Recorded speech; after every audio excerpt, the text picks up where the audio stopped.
56 സങ്കീർത്തനം 3 വാക്യം. ഞാൻ ഭയപ്പെടുന്ന നാളിൽ നിന്നിൽ ആശ്രയിക്കും. ശത്രുഭയം ദാവീദിനെ തുടർമാനമായി വേട്ടയാടിക്കൊണ്ടിരുന്നു. ചുറ്റും ശത്രുക്കൾ മാത്രം. തനിക്ക് സംരക്ഷണം നൽകേണ്ട രാജാവ് തൻ്റെ ജീവന് ഭീഷണിയായി തുടരുന്നു. അകത്തും പുറത്തും ശത്രുക്കൾ മാത്രമുള്ള ദാവീദ് ഫെലിസ്ത്യരുടെ കയ്യിലകപ്പെടുന്നു. ഈ സന്ദർഭത്തിൽ തനിക്ക് വിശ്വസിക്കുവാനും ആശ്രയിക്കുവാനും ദൈവം മാത്രം. അപ്പോൾ താൻ ഉരുവിടുന്നു, ഞാൻ ഭയപ്പെടുന്ന നാളിൽ നിന്നിൽ ആശ്രയിക്കും. മറ്റൊരവസരത്തിൽ ശൗലിനെ ഭയന്നോടിയ ദാവീദ് ചെന്നെത്തിയത് അബീമേലെക്ക് എന്ന ജാതീയ രാജാവിൻ്റെ മുൻപിലായിരുന്നു. എന്നാൽ അവിടെയും ദൈവിക കരങ്ങൾ തന്നെ സംരക്ഷിച്ചു.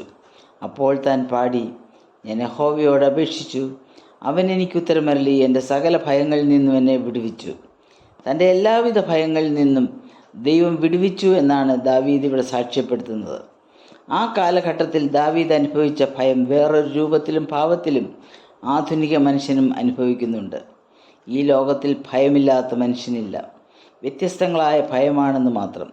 മനുഷ്യരുടെ പല ഭയങ്ങളും അകാരണങ്ങളാണ്, സ്വയസൃഷ്ടിയാണ്. ഏറ്റവും വലിയ ഭയം ഭയത്തെക്കുറിച്ചുള്ള ഭയമാണ്. ഇന്ന് ഭയപ്പെടുത്തുന്ന ഒരു കാര്യം ജീവിതത്തിൽ സംഭവിച്ചാൽ നാളെയും അത് സംഭവിക്കുമോ എന്ന ഭയം. കുടുംബത്തിലുള്ളവർക്ക് ആർക്കെങ്കിലും പിടിപെട്ട ഒരു മാരക രോഗം തന്നെയും പിടികൂടുമോ എന്ന ഭയം. മനുഷ്യന് ഏറ്റവും ആശങ്ക ഉണർത്തുന്ന ഒന്നാണ് മരണഭയം. വാർദ്ധക്യത്തിലേക്ക് കടക്കുമ്പോൾ ഈ ഭയം മനുഷ്യനെ അലട്ടിക്കൊണ്ടിരിക്കുന്നു. ധനത്തിനോ പ്രതാപത്തിനോ സാങ്കേതിക വിജ്ഞാനത്തിനോ ഒന്നും ഭയത്തിനൊരു മരുന്നോ പോംവഴിയോ കണ്ടുപിടിക്കുവാൻ സാധിച്ചിട്ടില്ല. മനുഷ്യജീവിതത്തെ ഗ്രസിച്ചുകൊണ്ടിരിക്കുന്ന ഈ വ്യാധിയുടെ മരുന്നാണ് മേലുദ്ധരിച്ച വാക്യത്തിൽ ദാവീദ് നിർദ്ദേശിക്കുന്നത്.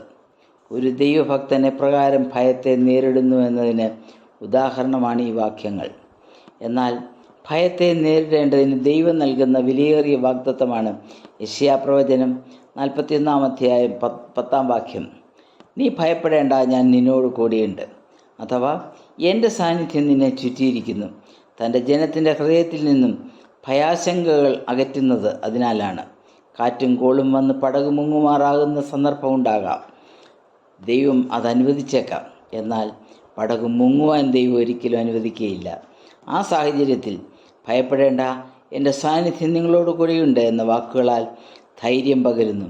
ഇസ്രായേലിനെ നയിച്ച മോശയ്ക്കും യോശുവയ്ക്കും പ്രബലരായ ശത്രുക്കളുടെ മുൻപിൽ ഭയം കൂടാതെ യുദ്ധം ചെയ്യുവാൻ ദൈവം പ്രാപ്തരാക്കി. പുതിയ നിയമയുഗത്തിൽ ഭയം കൂടാതെ തിരുസന്നിധിയിൽ കടന്നു ചെല്ലുവാൻ പുത്രത്വത്തിൻ്റെ ആത്മാവിനെ നൽകുവാൻ ദൈവം പ്രസാദിച്ചു. ലൂക്കോസ് 1:74. നാം ആയുഷ്കാലമൊക്കെയും ഭയം കൂടാതെ തിരുമുൻപിൽ ആരാധിപ്പാൻ നമുക്ക് കൃപ നൽകും. ഈ ലോകത്തിൽ സംഭവിക്കുന്നതും സംഭവിക്കാവുന്നതുമായ സകല ഭയങ്ങളിൽ നിന്നും വിടുതൽ തന്നതുകൂടാതെ മനുഷ്യനെ ഏറ്റവും ഭയപ്പെടുത്തുന്ന മരണഭയത്തിൽ നിന്നും ദൈവം വിടുതൽ നൽകി. കർത്താവ് മരണത്തെ ജയിച്ചുയർത്തെഴുന്നേറ്റതുപോലെ പുനരുത്ഥാനത്തെക്കുറിച്ചുള്ള വാഗ്ദത്തം തൻ്റെ ജനത്തിൻ്റെ ഹൃദയത്തിൽ നിന്നും മരണഭയത്തെ അകറ്റുന്നു.